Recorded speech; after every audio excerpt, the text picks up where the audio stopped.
Good morning বন্ধুরা। প্রতিদিনকার মতো আবার একটা ডেলি ব্লগ নিয়ে তোমাদের কাছে হাজির হলাম। আর আজকের ব্লগটা না শুরু করছি ঠাকুরঘর থেকে।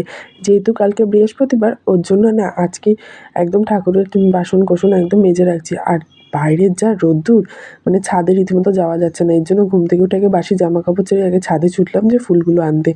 আর এরপরে এসে কাঁসার না পিতল যাই হোক ওই বাসন কোসনগুলো মেজে নিলাম, কারণ যেহেতু বৃহস্পতিবারে পুজো আছে কালকে, ওর জন্য।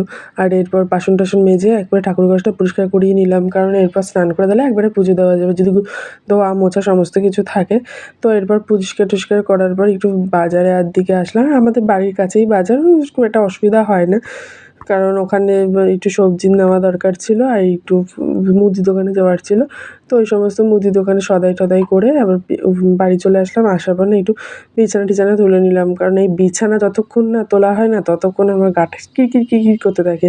আর এরপর একটু সবজি কাটতে বসছিলাম। আর সেদিনকে আমার সবজি কাটতে গিয়ে হাতটা না আমার প্রায় অলমোস্ট অনেকটা কেটে গেছে। আমি জানি না, আমার মনে হয় সুগার ফুগার আছে, কিছুতেই আমার এই হাতের কাটাটা কিছুতেই কমছে না, ব্যথাটা। তো যাই হোক, তার মধ্যে দিয়েই কাটলাম।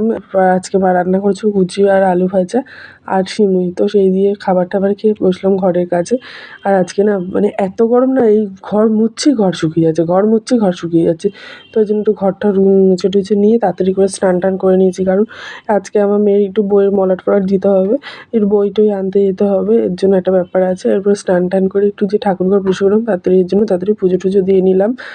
আর দেখো না, মেয়েকেও একটু পুজো দেওয়া শেখাচ্ছি, কারণ বড় হয়েছে, আমি যখন না থাকবো তখন মানে যাতে দিতে টিতে পারে। মানুষ তো আর সবসময় সব দিন থাকে না। যাই হোক, এখন পুজো টুজো দিয়ে নিলাম। আর যে বাতাসাগুলো একটু দিয়েছি প্রসাদ, সেই বাতাসাগুলো কিছুটা জল একটু ভিজিয়ে রেখেছিলাম, কারণ গরমকালে না মানে ভালো খাওয়া, তো এই জন্য একটু বাতাসের জল টল খেয়ে বরের জন্য চাউমিন করতে লেগে পড়লাম। আর ওর চাউমিন মানে একটু সোয়াবিন দিতে হবে, একটু মানে সোয়াবিনটা ওর মেনলি চাই। আর দেখো না, সেদিনকে একটু মানে একটু জাস্ট লাইট হয়েছিল বলে কি বাচ্চাদের মতো চাউমিন করেছে। তো আজকে এর জন্য করেছিলাম একটু মানে ভালো মতো তেল দিয়ে, যেই তেল দিয়েছে অমনি বলতে শিখেছে এটা এত তেল, তো মানুষ কোন দিকে যাবে। যাই হোক, আমার মেয়ের বই টইগুলো আনা ছিল। আর যেহেতু স্কুল শুরু হয়ে গেছে অনেক দিন থেকে, আর ওর যেহেতু যাওয়াই হয়নি স্কুলে, যেহেতু শরীরটা প্রচণ্ড খারাপ ছিল, তাও এখন অনেকগুলো টেস্ট করা বাকি আছে। আর এদিকে দেখো, এই জন্য আমি মরাট লাগাচ্ছিলাম। ও এদিকে আমরা কেকারে খেলা দেখতে গেছিলাম, সেখান থেকে ফ্ল্যাগ নিয়ে এসেছে, সেটা নিয়ে খেলছে। এটা নাকি ওর মানে ভীষণ প্রিয় একটা জিনিস, মানে গান চলছে আর এখানে খেলছে। আর এত গরম লাগছিলো না পেরে মানে মরা ঠেলা দেওয়ার পরে একটু বরফ দিয়ে একটু দইয়ের ঘোল খেলাম।